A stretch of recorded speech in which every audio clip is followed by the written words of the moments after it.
সকাল সকাল ওনার গান শুনে দিনটা কিন্তু বেশ ভালোই শুরু হয়েছিল।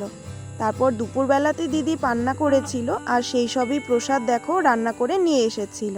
তারপর তো লাড্ডু আর মিষ্টিও খেয়েছিলাম। আর এদিকে দেখো অনেক দিন পর কিন্তু আকাশে মেঘ করেছিল, আর সেদিন প্রচুর বৃষ্টিও হয়েছিল। মানে তোমরা আকাশটা দেখলেই আন্দাজ করতে পারছো কেমন কালো মেঘ হয়েছিল। যাই হোক, তারপর সেদিন আবার বিকেলবেলা দেখি জিলিপি নিয়ে এসছে কাকি। তো জিলিপি খাওয়া দাওয়া হলো। আর এখানে দেখো মাসি বোনজির কি গল্প চলছে।